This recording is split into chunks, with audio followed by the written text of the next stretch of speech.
आए हुए सभी जर्नलिस्ट पत्रकार साथियों का खैर मकदम है। मैं आज आपके सामने दो तीन बड़े ही सीरियस इश्यूज पे रूबरू हूँ, अपनी बात रखना चाहता हूँ और मुझे पूरी उम्मीद है कि आप भी मेरी इस प्रेस वार्ता को सीरियसली लेंगे। मैं सबसे पहले आज भारत सरकार का विशेषकर कृषि मंत्रालय, एग्रीकल्चर मिनिस्टर और हमारे पीएमओ में मिनिस्टर डॉक्टर जितेंद्र सिंह जी, इन सब का धन्यवाद आपके प्रेस वार्ता के माध्यम से करना चाहूँगा। जैसा कि आपको भी मालूम है कि कल जम्मू कश्मीर यूनियन टेरिटरी के लिए नरेंद्र मोदी जी के आदेश के बाद और डॉक्टर जितेंद्र सिंह जी के प्रयासों के बाद सिर्फ और सिर्फ जम्मू कश्मीर यूनियन टेरिटरी के लिए कृषि मंत्री आदरणीय शिवराज सिंह चौहान जी ने 171 करोड़ किसानों के लिए, जिसे हम किसान सम्मान निधि कहते हैं और जो अभी ड्यू भी नहीं था, वो कल रिलीज किया। इसके लिए मैं अपनी तरफ से, जम्मू कश्मीर के किसानों की तरफ से नरेंद्र मोदी जी का, शिवराज सिंह चौहान जी का, डॉक्टर जितेंद्र सिंह जी का धन्यवाद करना चाहता हूँ। सिर्फ इतना ही नहीं, इस बार चूंकि जम्मू कश्मीर ने, यहाँ के मजदूरों ने, यहाँ के किसानों ने, यहाँ के आम जनमानस ने बाढ़ देखा, बाढ़ की तबाही देखी, इसलिए इस साल का जो नरेगा का जो बजट है, जिसमें 100 डेज एक मजदूर को, एक लेबर को 100 डेज की मजदूरी मिलती है, उसमें डॉक्टर जितेंद्र सिंह जी और कृषि मंत्री शिवराज सिंह चौहान जी ने कल घोषणा की कि इस साल ये 100 दिनों से बढ़ाकर 150 दिन जम्मू कश्मीर के लिए किया जाएगा। इसके लिए मैं भारत सरकार का, नरेंद्र मोदी जी का धन्यवाद करना चाहूँगा। साथियों, ये इमीडिएट एक असिस्टेंस है, एक रिलीफ है किसानों को, मजदूरों को। हम ये नहीं कहते हैं कि ये सारा हमने इनकी नुकसान की भरपाई की, लेकिन उनको कहीं न कहीं उनके जख्म को थोड़ा सा मरहम लगाने की कोशिश की है। दूसरी तरफ से जिस जम्मू कश्मीर सरकार से आशा, अपेक्षा, उम्मीद जम्मू कश्मीर के लोगों ने रखी है, मजदूर तबका ने रखी है, किसानों ने रखी है, अभी तक जम्मू कश्मीर सरकार की तरफ से असिस्टेंस हो, रिलीफ हो, मुझे नहीं लगता कि कोई एक भी कदम इन्होंने बढ़ाया है। सिर्फ इतना ही नहीं, प्रयास भी नहीं किया, इनकी तरफ से कोई कोशिश भी नहीं हुई कि यहाँ के लोगों को जो नुकसान हुआ, यहाँ के किसानों को जो नुकसान हुआ है, इनको कोई मदद भारत सरकार से होनी चाहिए, कोई कोशिश हो यहाँ की सरकार की तरफ से, ये कहीं नहीं दिखी है। मैं आज के दिन आपको फिर एक बात याद दिलाना चाहूँगा। आज ठीक 8 अक्टूबर है और आज से ठीक 1 साल पहले 8 अक्टूबर 2024 को जम्मू कश्मीर विधानसभा का रिजल्ट था। आज ही के दिन जम्मू कश्मीर में असेंबली इलेक्शन का रिजल्ट आया था और ठीक आज 1 साल बीत गया। 1 साल में भारत सरकार ने अनेकों कदम जम्मू कश्मीर की तरक्की में बढ़ाए, इसे कोई नकार नहीं सकता। बड़े बड़े इंफ्रास्ट्रक्चर की बात करें तो मुझे लगता है बहुत समय लग जाएगा, लेकिन अगर जम्मू कश्मीर को मैं कहता हूँ एड के रूप में ही, या जिसे हम कहते हैं कि एक मदद के रूप में ही अगर हम भारत सरकार की बात करें, तो जो नॉर्मल बजट होता है, वो नॉर्मल बजट जम्मू कश्मीर की सरकार को देने के बाद 5000 करोड़ रुपया जम्मू कश्मीर के मुख्यमंत्री ने डिमांड की थी कि मुझे एक डेफिसिट, जो गैप है यहाँ पे, वो फिल करना है। हमारी वित्त मंत्री निर्मला सीतारमण जी ने तुरंत 5000 करोड़ रुपए का बजट प्रावधान आवंटित करके जम्मू कश्मीर को आगे बढ़ने के लिए एक मदद की। सिर्फ इतना ही नहीं, जम्मू कश्मीर में ऐसे बहुत सारे रोड्स हैं जहाँ पे 250 की पॉपुलेशन से लेके ज़्यादा पॉपुलेशन भी है, लेकिन वहाँ पे रोड्स नहीं है, जम्मू कश्मीर के पास पैसा नहीं है। इसलिए नरेंद्र मोदी जी की जो कमिटमेंट है प्रधानमंत्री ग्राम सड़क योजना के तहत लगभग 1000 करोड़ रुपया जम्मू कश्मीर की सरकार को दिया ताकि यहाँ पे रोड्स बने। ऐसे अनेकों मैं कह सकता हूँ जो भारत सरकार ने जम्मू कश्मीर सरकार को मदद की ताकि यहाँ के लोगों को सहूलियत दे पाए। लेकिन बदकिस्मती से देखने को मिलता है यहाँ पे चाहे मुख्यमंत्री हैं, चाहे इनके कैबिनेट मिनिस्टर्स हैं या अन्य जो भी इनके अधिकारी हैं, सिर्फ एक बात पे लोगों को गुमराह कर रहे हैं, घुमा रहे हैं। भारत सरकार पैसा दे रही है, ग्राउंड पे वो लग रहा है नहीं लग रहा है इसकी उनको कोई चिंता नहीं है, वो लोगों तक गरीबों तक पहुंचे उसकी कोई फिक्र नहीं है। एक बात पे घुमा रहे हैं, हमारे पास पावर नहीं है, हमारे पास स्टेटहुड नहीं है। ये बड़ी बदकिस्मती है, मुझे बड़ा अजीब लग रहा है। उमर अब्दुल्ला साहब जो चीफ मिनिस्टर हैं, एक ही बात पे, चाहे वो इंडिपेंडेंस डे की स्पीच करें, आपने देखा होगा 15 अगस्त की इंडिपेंडेंस डे की स्पीच, चाहे वो नॉर्मल स्टेज पे चढ़ के बात करें, चाहे वो किसी इंस्टीट्यूशन में बात करें, उन्हें एक ही बात पे जम्मू कश्मीर के लोगों को घुमाना बड़ा अच्छा लगता है। मेरे पास स्टेटहुड नहीं है, मेरे पास पावर नहीं है। किस स्टेटहुड की बात कर रहे हैं? क्या नहीं है उनके पास? मैं पूछना चाहता हूँ इस प्रेस कॉन्फ्रेंस में बड़ा सीरियसली, मैं आरोप एलिगेशन नहीं लगाता हूँ, लेकिन मैं प्रश्न पूछना चाहता हूँ सीएम साहब को कि आपके पास क्या पावर नहीं है? जो आपने कमिटमेंट्स की थी, क्या उसके लिए पूरा करने के लिए आपके पास पावर नहीं है? आपने अभी तक एक साल में 16 कैबिनेट मीटिंग्स की। 16 कैबिनेट मीटिंग्स में आपने 97 ऐसे डिसीजंस हैं जो एलजी महोदय ने अप्रूव कर दिए। लोगों को गुमराह कर रहे हो, हमारी फाइल नहीं निकल रही है। आप मुझे बताइए कौन सी ऐसी फाइल है जो आपकी कमिटमेंट लोगों के साथ थी और जिसको एलजी साहब ने रोका है? 200 यूनिट बिजली की है क्या? 12 गैस सिलेंडर की है क्या? 10 किलो राशन की है क्या? 1 लाख नौकरियों की है क्या? आप मुझे बताइए। अगर आपकी फाइल कहीं पे रुकी हुई है तो हम वादा करते हैं इस प्रेस कॉन्फ्रेंस के माध्यम से हम करवाएंगे, हम लड़ेंगे एलजी साहब से कि ये करके दीजिए। लेकिन झूठ, सिर्फ झूठ, झूठ के अतिरिक्त तो कुछ आता ही नहीं है। कौन सी फाइल है? एक इंटरव्यू में मैंने सुना सीएम साहब कहते हैं कि बड़े इंस्टीट्यूशंस मेरे पास नहीं है, चाहे स्किम्स की बात कही, चाहे बाबा गुलाम शाह बड़शाह यूनिवर्सिटी की बात कही या पीडीसी की बात कही।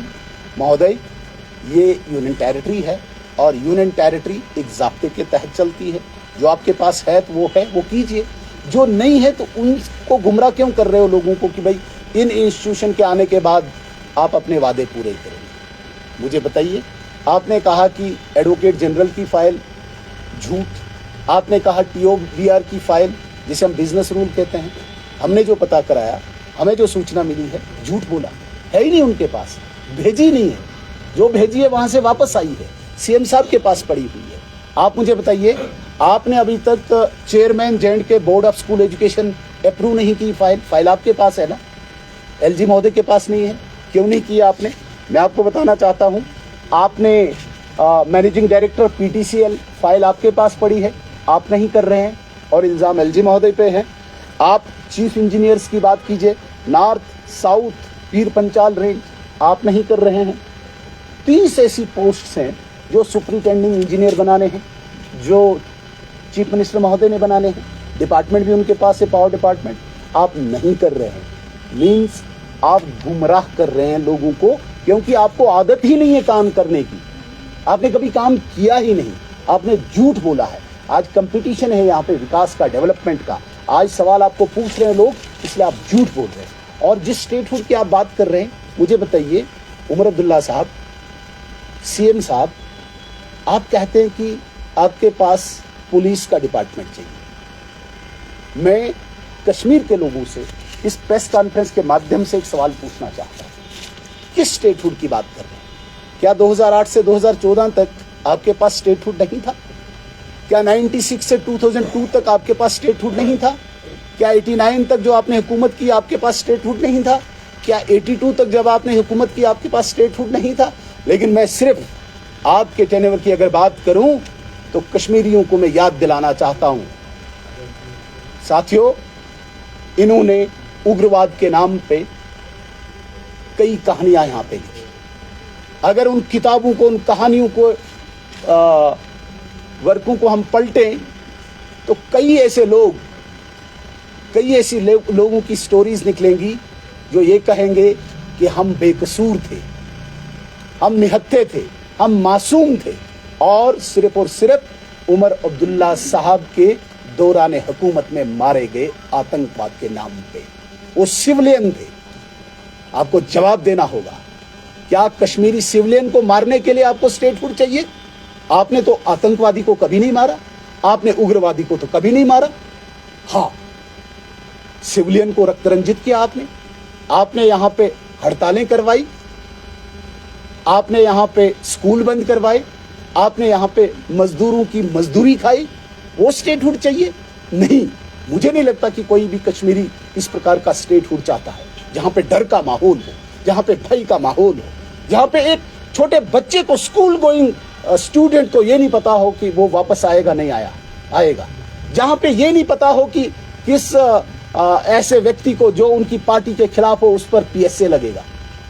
पैलेट गन आप लाने वाले, पीएसए आप लगाने वाले, सिविलियन किलिंग की तादाद अगर आप निकालोगे, दौरान हुकूमत आपके ज्यादा हुई है। तो इस प्रकार के स्टेटहुड को मुझे नहीं लगता कि कोई कश्मीरी आपके लिए डिमांड कर रहा है कि इस प्रकार का स्टेटहुड चाहिए। हाँ, स्टेटहुड चाहिए जो हमने कमिटमेंट किया है, जो भारत सरकार ने कमिटमेंट किया है। उन्होंने आतंकवाद को किस तरीके से खत्म किया और कोई भी भारत सरकार पर, विशेषकर गृह मंत्रालय पे उंगली नहीं उठा सकता है कि कहीं पे भी आम इंसान को नुकसान पहुंचा, किसी सिविलियन को नुकसान पहुंचा, किसी बच्चे की आंखें गई। आज महबूबा जी को भी मैं पूछना चाहता हूं, उमर साहब को भी मैं पूछना चाहता हूं, उन बच्चों के घरों में जाके पूछो आप, जब आपकी हुकूमत रही है किस प्रकार का आपने तांडव रचा था, जिसे कहते हैं कि मतलब एक माहौल एक पैदा किया था सिविलियन लोगों के लिए। हाँ, भारत सरकार ने आतंकवाद को मारा, आतंकवादी को नष्ट किया। किसी भी सिविलियन को हम कोई नुकसान नहीं होने देंगे, चाहे मुझे लगता है स्टेटहुड और प्रोलॉन्ग करना पड़े। अगर इस प्रकार का स्टेटहुड उमर अब्दुल्ला साहब चाहता है तो नहीं मिलना चाहिए, जिसमें सिविलियन हताहत हो, जिसमें यहां पे बच्चे स्कूल न जा पाए। अरे उमर साहब, आप मुझे बताइए, आपको तो पता ही नहीं होगा एक तरखान क्या होता है, एक मैसन क्या होता है, उसकी एक दिहाड़ी चली जाती है तो उसको फाके लगते हैं, आपको क्या पता है? आप तो गोल्डन स्पून से खाने वाले शहजादे हो अब्दुल्ला खानदान के। और जिन लोगों की हड़तालों में मजदूरी चली गई, डेली वेजर्स का आपको नहीं पता, एक पेरेंट जो बच्चे को पढ़ा नहीं पाता उसका आपको नहीं पता, तो आप क्या कह सकते हैं स्टेटहुड? हाँ, जो पावर्स आपके पास है उनका आप इस्तेमाल करो ना। आज माहौल शांत है, आज आतंकवाद नहीं है। सबसे बड़ी मैं कहता हूं अचीवमेंट, उपलब्धि भारत सरकार की, विशेषकर गृह मंत्रालय की है, कोई भी सिविल लोकल रिक्रूटमेंट टेररिज्म में नहीं हुई है कश्मीर में। छोटी बात है, पहली बार 35 वर्षों के इतिहास में जब आपका टाइम था, हजारों के हजारों लोकल आतंकवादी यहां पे दिखते थे, एक भी रिक्रूटमेंट नहीं हुआ। मींस कि कश्मीर के युवाओं ने भारत सरकार की इस पॉलिसी को एक्सेप्ट किया है कि हम डेमोक्रेटिक सेटअप के अंदर ही अपनी बात रखेंगे, ये मान लिया है। तो इस प्रकार का स्टेटहुड अगर उमर अब्दुल्ला साहब चाहते हैं तो मुझे लगता है कि कश्मीर के लोग इस प्रकार का स्टेटहुड नहीं चाहते। एक और बात, आज जहां पे भी जाते हैं स्टेज पे चढ़ के बड़ा अजीब गुस्से में आके कहते हैं आई हैव 2 ऑप्शंस इन 2024। मेरे पास 2 ऑप्शंस थे, या बीजेपी के साथ जाओ या अकेले हुकूमत करो। मेरे भाई, मुझे नहीं समझ आता कि ये कौन सा ख्वाब आपने देखा कि भाई बीजेपी ने आपको ऑफर किया। अगर किसी भी भारतीय जनता पार्टी के, मैं बड़ी जिम्मेदारी के साथ ये बात कहता हूं, किसी भी भारतीय जनता पार्टी के किसी नेता ने आपको ऑफर किया हो, आप पुष्टि करें, आप बाहर लाएं बात को, वरना मनगढ़ंत कहानियां झूठी। भारतीय जनता पार्टी के साथ जाने का मुझे मौका था नहीं, भारतीय जनता पार्टी के दरवाजे आपके लिए बंद थे, बिल्कुल, तब भी और अब भी। हम अपोजिशन में हैं, हम विपक्ष में हैं, हम संतुष्ट हैं, हम खुश हैं, हमें सरकार से कोई लेना देना नहीं। आप सरकार चलाए, न ही हमें सरकार में आने की कोई आवश्यकता थी। और यहाँ पे जबरदस्ती भारतीय जनता पार्टी के खिलाफ नफरत फैलाने की कोशिश करना, वहां पे जाके रोज उनसे मिलना, दिल्ली हफ्ते में एक बार चले जाते हैं, शाल भी लेके जाते हैं, गुलदस्ता भी लेके चले जाते हैं, चाय भी पीते हैं, खाना भी खाते हैं, वो कहीं नहीं दिखता आपको। यहाँ पे आके मैं बीजेपी को नहीं आने दूंगा। मेरे भाई, भारतीय जनता पार्टी को आपके साथ सरकार बनाने की कोई आवश्यकता ही नहीं। अगर किसी ने आपको ऑफर किया हो, आप पुष्टि करें, पब्लिकली करें, वरना माफी मांगे इस बात से, कश्मीरियों से, जम्मू कश्मीर के लोगों से माफी मांगे कि आपने झूठ बोला। बार बार आप झूठ बोलते हैं, क्यों? क्योंकि आपको आदत हो चुकी है। इन दोनों परिवारों को दिल्ली में जाके पूरी दोस्ती करते हैं, लेकिन सेंटर के खिलाफ एक माहौल कश्मीर के अंदर पैदा करने की कोशिश करते हैं। खुद पूरी दोस्ती है इनकी, मैं कहना नहीं चाहता, आपकी दोस्ती मतलब हर कोई जानता है, लेकिन यहाँ पे आम कश्मीरी को आप सेंटर के खिलाफ नफरत पैदा करने के लिए एक माहौल तैयार करते हैं। भाजपा हमारे साथ सरकार बनाना चाहती है। अरे भाजपा सबसे बड़ी पार्टी है इस दुनिया की, कई प्रदेशों में हमारी सरकारें हैं। अब इस जम्मू कश्मीर में सरकार बनाने के लिए हम उमर अब्दुल्ला साहब को पूछेंगे, दरवाजे पे आप जाते हैं, हम कहना नहीं चाहते हैं आप कहां कहां पहुंचते हैं, किन किन नेताओं के पास पहुंचते हैं, और रीसेंट ऑफर भी जब आपको ठुकरा दिया गया तब जाके आप चलाए कि मेरे पास दो ऑप्शंस थे। मुझे लगता है कि इस प्रकार की सियासी बेशर्मी की इंतहा है, इससे ज्यादा मैं कुछ नहीं कहूंगा। एक और बात, एक इंटरव्यू में सीएम साहब कहते हैं कि एलओपी कहीं धक्का देके आगे निकला, मुझे आदत नहीं है धक्का देने की। साथियों, मैं एक बहुत गरीब परिवार से निकला, छोटे घर से निकला, बूथ लेवल का मैं कार्यकर्ता रहा हूं, इलेक्शन हारा भी हूं, इलेक्शन जीता भी हूं। अपनी मेहनत से, पार्टी के प्रति एक कमिटमेंट से मुझे आज पार्टी ने दायित्व दिया है, जिसको निभा रहा। मैंने जीवन में कभी कोई धक्का नहीं दिया किसी को, न मुझे आगे निकलने के लिए कोई होड़ लगी हुई। धक्का आपके परिवार की परंपरा है, अब्दुल्ला परिवार के परंपरा है। फारूक अब्दुल्ला के घर में पैदा हुआ, पता नहीं किसी चीफ मिनिस्टर के घर में पढ़ने गया मुंबई, वहां से आया तो एक लंबी फहरिस्त लाइन थी यहां पे नेशनल कॉन्फ्रेंस के वर्कर्स की, लीडर्स की, जिन्होंने पूरी अपनी जिंदगी दी है नेशनल कॉन्फ्रेंस को, और धक्का दिया सबको तो तुझे बिठा दिया। यह होता है धक्का देना। आपके पास कोई मेरिट नहीं था, आपने कोई जदोजहद नहीं की थी, आपने कोई मेहनत नहीं की थी, आप एक ही मेरिट था आपके पास, आप अब्दुल्ला खानदान के शहजादे हो, आप फारूक अब्दुल्ला साहब के फर्जंद हो, इसलिए सब नेशनल कॉन्फ्रेंस के वर्कर्स को धक्का देके आपको बिठाया गया। धक्का देने की परंपरा, आदत आपके परिवार में है। मैं अपनी हैसियत समझता हूं, मैं अपनी औकात समझता हूं, महफिल में मेरी जगह कहां पे है मैं अच्छी तरह समझता हूं। मुझे धक्का देने की आदत नहीं है। हाँ, आपके परिवार में तो आपके बेटे भी लाइन में हैं, कई नेशनल कॉन्फ्रेंसों को धक्का देने के लिए रेडी हैं। वो देख लेना, आप जो बड़े बड़े दिग्गज आज नेशनल कॉन्फ्रेंस के आपको दिख रहे हैं, इनको धक्का देने के लिए अब्दुल्ला परिवार की चौथी पीढ़ी तैयार है। इसलिए आप ये इल्जाम नहीं लगा सकते हैं कि हम धक्का देके आगे निकलते हैं। धक्का देके आप आए हो आगे, और मुझे बड़ा ताज्जुब हो रहा है कि चौथी पीढ़ी भी कई नेशनल कॉन्फ्रेंस के मेहनती वर्करों का हक खाने के लिए, धक्का देने के लिए दे आर रेडी। एक और बात उन्होंने इंटरव्यू में कही कि नहीं, नेशनल कॉन्फ्रेंस और कांग्रेस को पता है कि आतंकवाद के साथ कैसे लड़ा जाता है। अरे बड़ी बदकिस्मती है। 1947 में भारत स्वतंत्र हुआ, भारत आजाद हुआ, और 1989 तक मुझे लगता है कि एक दो बार कहीं जनता दल या जनता पार्टी की सरकार रही है, 2-4 साल। बाकी लगभग 40 साल कांग्रेस की सरकार रही। इस कांग्रेस की सरकार के दौरान ही नेशनल कॉन्फ्रेंस की सरकार जम्मू कश्मीर में और कांग्रेस की सेंटर में, इन्हीं के दौरान यहां पे उग्रवाद आया। और पूछ रहे हैं आप भारतीय जनता पार्टी से, 1989 तक तो हमें पता ही नहीं कि भाई भारतीय जनता पार्टी तो हम अपोजिशन में, हम कैसे पूछ सकते हैं। इसलिए जवाब आपको देना होगा, ये उग्रवाद कहां से आया, ये आतंकवाद कहां से आया। ये भारतीय जनता पार्टी जवाब नहीं देगी, ये समाजवादी पार्टी जवाब नहीं देगी, ये कोई राष्ट्रीय जनता दल जवाब नहीं देगी, ये तेलुगु देशम पार्टी जवाब नहीं देगी, ये जवाब आप देंगे। और आप आज कह रहे हैं कि नहीं, उग्रवाद के साथ लड़ना कांग्रेस और नेशनल कॉन्फ्रेंस जानती है। हमें पता है सीएम साहब किस प्रकार की लड़ाई, किस प्रकार से इस जम्मू कश्मीर को रक्त रंजित करने वाले कांग्रेसी और आप नेशनल कॉन्फ्रेंस के लोग। मैं एक आंकड़ा आपके सामने रखना चाहता हूं और आप जरूर इसको लोगों तक पहुंचाइए। 2008 से 2014 तक नेशनल कॉन्फ्रेंस की सरकार रहती है। आज ये सिक्योरिटी की बात करते हैं, मेरे पास सिक्योरिटी नहीं है, मेरे पास लॉ एंड ऑर्डर नहीं है, वरना मैं ये करता, मैं वो करता। क्या करता पता नहीं है। 2008 से 14 क्या किया आपने? अगर आप आंकड़ा निकालेंगे, 7000 इंसिडेंट हैं 6 सालों में लॉ एंड ऑर्डर के कानून व्यवस्था जिसकी बात करते हैं।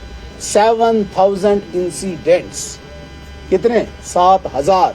और उमर साहब चीफ मिनिस्टर, फुल फ्लेज रियासत के, यूटी के नहीं। पुलिस आपके पास, सिक्योरिटी फोर्स आपके पास, वो यूनिफाइड कमांड आपके पास। और दूसरी तरफ से 2019 से लेकर 2024 तक जब गृह मंत्रालय इस जम्मू कश्मीर को चला रहा था, केवल 18 इंसिडेंट लॉ एंड ऑर्डर थे। 7000 वर्सेस 18। और आप कंपेयर करते हो कि भाई मेरे पास सिक्योरिटी होती। हमें पता है तुम्हारे पास सिक्योरिटी होती तुम क्या करते। यहाँ पे कितने लोग अंधे हुए, कितने बच्चे अंधे हुए। यहाँ पे कितने सिविलियन आज पूछ रहे हैं कि भाई हमारे लिए कोई इंक्वायरी खड़ी करो, किसके हुक्म से मारे गए हैं। आप कहते हो, आप इस प्रकार की बातें करते हो, बड़ी शर्म आती है और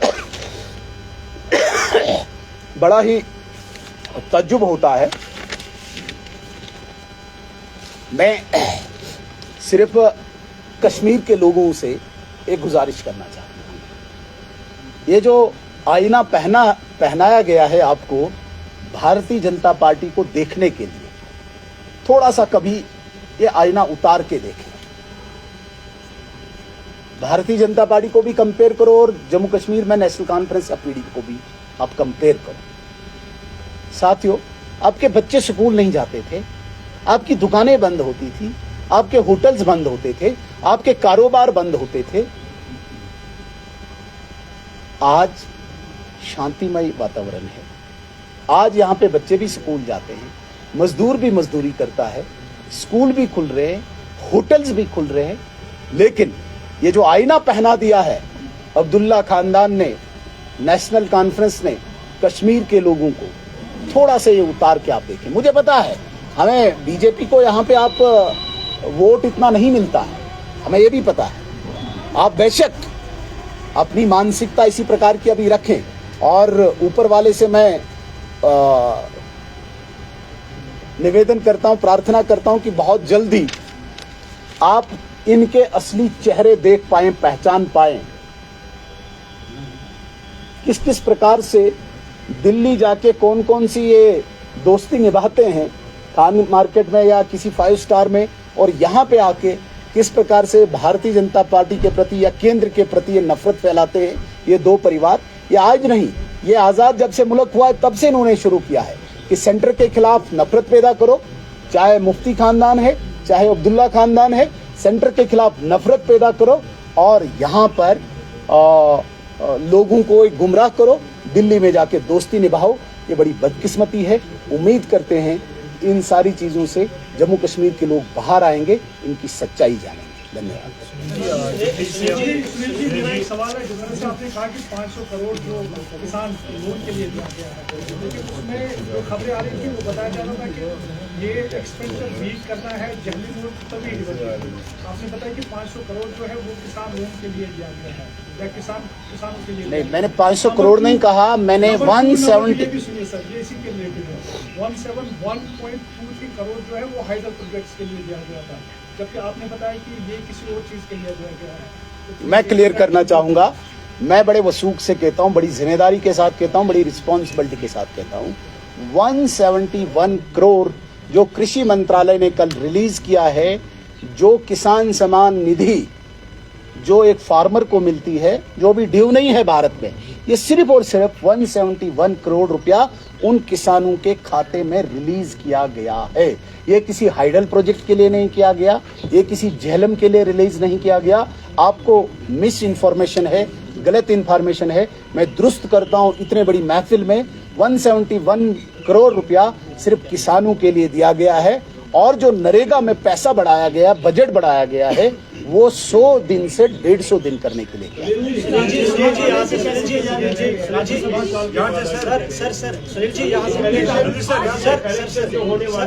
अभी जो आपने अभी जो कहा है कि उमर अब्दुल्ला की सरकार ने अभी तक कैबिनेट की 16 मीटिंग्स की और 97 जो फाइल्स एलजी को सौंपी गई उनको अप्रूव किया गया। अभी हम क्लेम्स जो देख रहे हैं जब से हुकूमत बनी है, ये जो नैरेटिव चलाया गया है कि डबल गवर्नमेंट हम काम नहीं कर पा रहे हैं। जब उनके कल आपके डिप्टी सीएम साहब का स्टेटमेंट भी देगा होगा, इवन उन्होंने यहाँ तक कहा कि उनकी सिक्योरिटी विड्रॉ की गई क्योंकि उन्होंने एलजी साहब को सच बोला था। क्योंकि आप एक एब्सोल्यूट मेजॉरिटी के साथ अपोजिशन में हैं, क्या हम एक्सपेक्ट करेंगे जो नैरेटिव ये चलाया गया लोगों में कि हमारी फाइलें रिजेक्ट होती है और आप इसी को पब्लिक डोमेन में लाएंगे, ऐसा आपकी तरफ से भी कैंपेन होगी सो दैट लोगों के सामने ये सारी चीजें क्लियर हो? या तो सरकार, मैं दोबारा से आपकी बात का जवाब देना चाहूंगा। 16 कैबिनेट मीटिंग्स में 97 फाइल्स को एलजी महोदय ने अप्रूव करके वापस भेज दिया है। मुझे ये बताएं कि एजी की फाइल कहाँ पे है? अगर एलजी महोदय के पास है, हम कबूल करेंगे कि लड़के निकालेंगे। झूठ।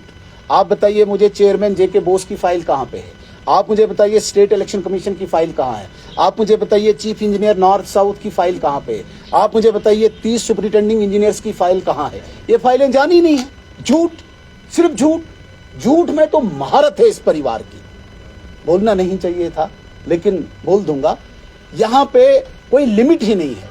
अगर कोर्ट या कोई और ही बैन लगाए इनको झूठ बोलने में तो वही हो सकता है, अन्यथा ये रुकेंगे नहीं। कोई और इनको रोक नहीं सकता है।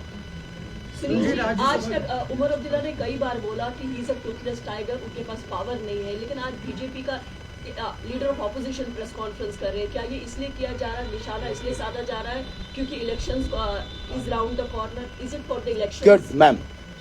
सबसे पहले जो उन्होंने ताबड़तोड़ फायरिंग की, मैंने तो जवाब देना है कि भाई मेरे पास 2 ऑप्शंस थे। मैंने स्पष्ट कर दिया, बीजेपी का एक व्यक्ति बताया जिसने उसको ऑफर किया हो, वरना उनके ऑफर्स को ठुकराया गया। एक बात। दूसरी बात, जो बीजेपी के खिलाफ और सेंटर के खिलाफ नफरत पैदा करने के लिए दोबारा से वो उठ खड़े हुए हैं, ये एक टूल किट है अब्दुल्ला खानदान को बड़गाम इलेक्शन के लिए, हमारे लिए नहीं है। हमें पता है कि हम कहां पे हैं, आपको पता ही है। भारतीय जनता पार्टी बहुत क्लेम नहीं करती है बड़गाम की सीट पे, लेकिन ये सीट उमर अब्दुल्ला साहब की है। टूल किट वही है, सेंटर के खिलाफ नफरत, बीजेपी के खिलाफ जहर उगलना। ये टूल किट उमर अब्दुल्ला के लिए झूठ का पुलिंदा जिसे हम कहते हैं। क्योंकि बहुत से मुलाजमीन हैं, बहुत से मसला मसाइल लोगों के हैं, कैसी उम्मीद और बाहर से अपोजिशन लीडर कैसी तैयारी, क्योंकि आने वाला अब असेंबली सेशन इसी महीने। देखिए, जितनी भी समस्याएं ग्राउंड पे हैं, चाहे वो कॉमन मैन की है, चाहे एक गरीब की है, चाहे किसान की है, चाहे मजदूर की है, उस समस्या को हम उठाएंगे, इसमें कोई शक नहीं है। जहां तक मुलाजमीन की बात है, तो मुलाजमीन भी मुझे लगता है कि परेशान है, विशेषकर डेलीवेजर परेशान है। मुझे समझ नहीं आता कि इन्होंने डेलीवेजर्स के लिए कमेटी बनाई थी, वो कमेटी कहाँ गई? इन्होंने रिजर्वेशन के लिए कमेटी बनाई थी, वो कमेटी कहाँ चली गई? ये कमेटीज केवल उमर साहब एक मुझे कहता है हशप होने के लिए किसी भी इशू को रखते हैं।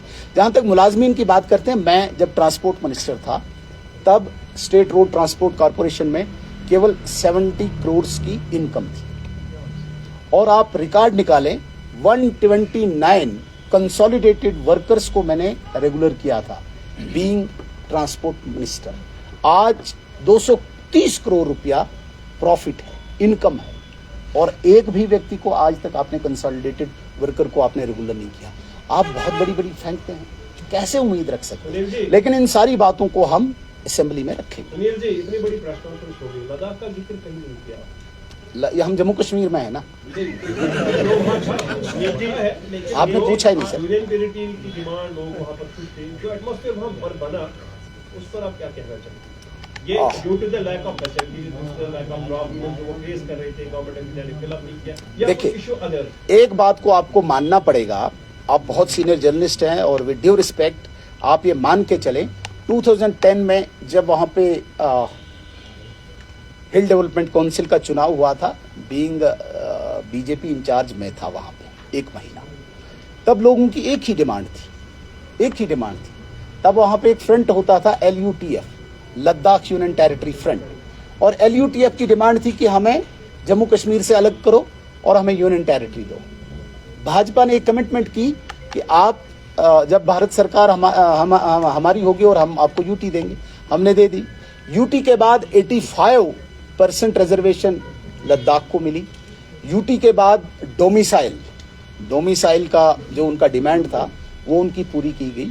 लेकिन क्या होता है कि लोगों की अपेक्षाएं कहीं पे अंत नहीं होती है, एक डिमांड पूरी हुई दूसरी तैयार होती है। तो कहीं न कहीं ये जो डिमांड आज उनकी 6 शेड्यूल की या स्टेट की है, उस डिमांड को मुझे लगता है कि जो वो प्रदर्शित कर रहे थे, कुछ मिसक्रेंट्स, कुछ मिसगाइडेड या मिसक्रेंट्स ही कहेंगे, उन लोगों ने थोड़ा सा इस डायरेक्शन को अलग ले लिया और लद्दाख में 24 का वो सितंबर का इंसिडेंट सामने आया। लेकिन वहाँ पे काफ़ी कंट्रोल है। आज हालात बिल्कुल सामान्य हैं और आप देखेंगे बहुत जल्दी टॉक्स भी रिज्यूम होंगी। कहीं न कहीं ये बहुत बड़ी उपलब्धि है। आपने स्टेटहुड के हवाले से बात की और फिर बाद में सिक्योरिटी के हवाले से बात की कि किस तरीके से उसको मिसयूज किया गया। तो क्या हम ये समझे कि आपके कहने का मतलब है अगर स्टेटहुड रिस्टोर होता है तो विदाउट होम डिपार्टमेंट होना चाहिए? देखिए, ये it depends upon the public of Jammu and Kashmir. मैं क्यों कहूँ? मैं तो ये कहूँगा कि भाई 2009 से 2014 तक आप इतिहास निकालें उमर अब्दुल्ला साहब का, और आप 2019 से 2014 तक का भी रिकॉर्ड निकालें। क्या किसी सिविलियन को हताहत होने दिया? मिनिस्ट्री ऑफ होम अफेयर्स के पास जब लॉ एंड ऑर्डर था, जब उमर अब्दुल्ला साहब के पास था, तब आप देखिए कितने बच्चों की आंखें चली गई। राज्यसभा की 4 सीट्स पे इलेक्शन है, चारों सीट्स पे लड़ा जाएगा। डॉक्टर निर्मल सिंह का नाम सामने आ रहा है, जो एडवोकेट सुनील सेठी है उनका नाम सामने आ रहा है। और साथ ही साथ बताएं, बडगाम की जो सीट है, नगरोटा पे तो आपकी बहुत अच्छी फेथ है, बडगाम की सीट पे आपका कैंडिडेट होगा या कोई अलायंस वाला कैंडिडेट खड़ा होगा?